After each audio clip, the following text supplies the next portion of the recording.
श्री शिवाय नमस्तुभ्यम। हरे कृष्णा। दोस्तों, सावन का पावन महीना और वह समय जब आकाश में केवल वर्षा ही नहीं बल्कि भक्ति और कृपा की भी वर्षा होती है। और इस बार का सावन अपने साथ ले आया है एक अद्वितीय दुर्लभ सावन, जब कामिका एकादशी और सावन का सोमवारी व्रत एक ही दिन पड़ रहा है। यह संयोग केवल आत्मा के कल्याण के लिए ही नहीं बल्कि आत्मा के भक्ति का पवित्र द्वार भी है।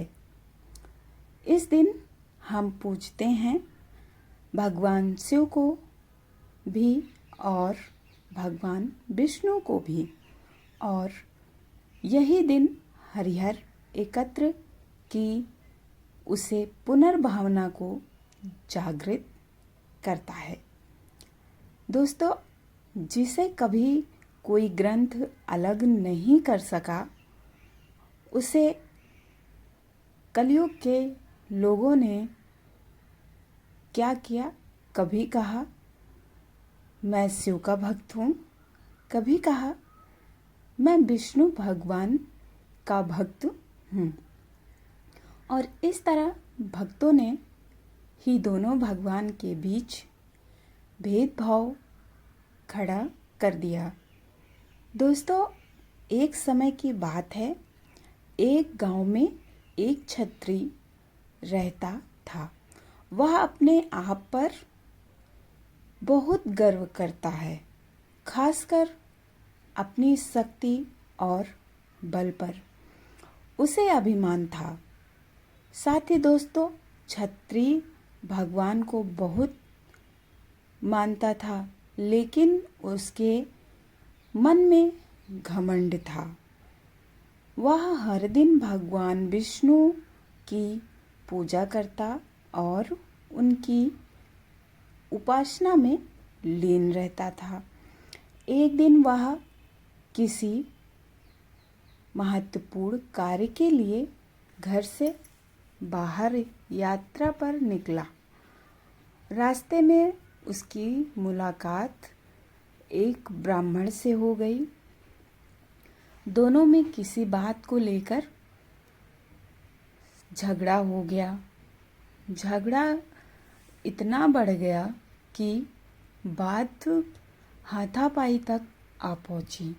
दोस्तों, क्षत्रिय बहुत बलवान था और इसलिए ब्राह्मण अपनी दुर्बलता के कारण क्षत्रिय के वार को सहन न कर पाया और वह वहीं गिर गया और उसकी मृत्यु हो गई। ब्राह्मण की मृत्यु से क्षत्रिय हक्का बक्का रह गया। उसे अपनी गलती का एहसास हुआ और वह बहुत पछताया। ये पूरी बात गांव में आग की तरह फैल गई। अब क्षत्रिय युवक ने गांव वालों से क्षमा याचना की और ब्राह्मण का अंतिम संस्कार खुद करने का वचन दिया। दोस्तों, लेकिन पंडितों ने अंतिम क्रिया में शामिल होने से इनकार कर दिया। साथ ही दोस्तों, तब उसने ज्ञानी पंडितों से अपने पाप को जानना चाहा, तो पंडितों ने उसे बताया कि उसे ब्रह्म हत्या दोष लग चुका है। दोस्तों, इसलिए हम अंतिम क्रिया के ब्राह्मण भोज में आपके घर भोजन नहीं कर सकते हैं। यह सुनकर क्षत्रिय ने ब्रह्म हत्या दोष के प्रायश्चित का उपाय पूछा।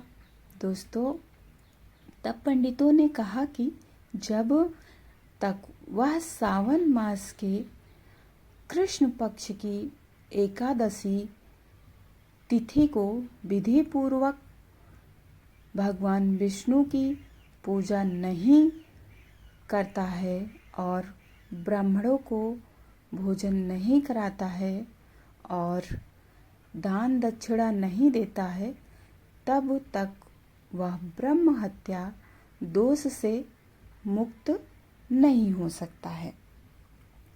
दोस्तों, क्षत्रिय ने ब्राह्मण के अंतिम संस्कार के बाद पंडितों की सलाह मानते हुए कामिका एकादशी के दिन पूरी श्रद्धा और विधि के अनुसार भगवान विष्णु की पूजा की।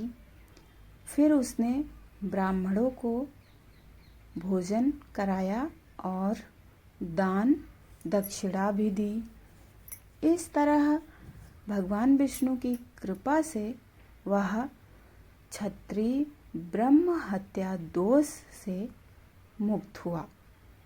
दोस्तों, कामिका एकादशी का महत्व क्या है, आइए सुन लेते हैं। ध्यान से सुनिएगा दोस्तों।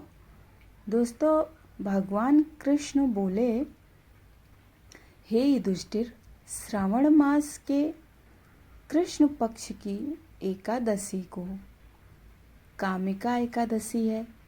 एक समय देवऋषि नारद ने पितामह भीष्म से इसका महात्म्य पूछा। उन्होंने इस पवित्र व्रत में भगवान विष्णु की पूजा कही थी। पृथ्वी दान, स्वर्ण दान व कन्यादान इत्यादि महादान के फल से विष्णु पूजा का फल अधिक है। जो फल मनुष्य को अध्यात्म और विद्या से मिलाता है, उससे अधिक फल कामिका एकादशी देने वाली है। साथ ही दोस्तों, भगवान विष्णु को एक दल तुलसी का चढ़ाओ तो 1 भार स्वर्ण, 4 भार चांदी दान करने का फल मिलेगा।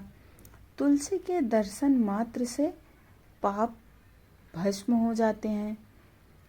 वृंदा के स्पर्श मात्र से मनुष्य पवित्र हो जाता है और भगवान चरणों में जो तुलसी अर्पित करता है उसे मुक्ति मिलती है। इस महात्म्य को सुनने से व्यक्ति यशस्वी होता है। हर हर महादेव। दोस्तों, कमेंट में जय श्री हरि विष्णु जरूर लिखें, हर हर महादेव जरूर लिखें।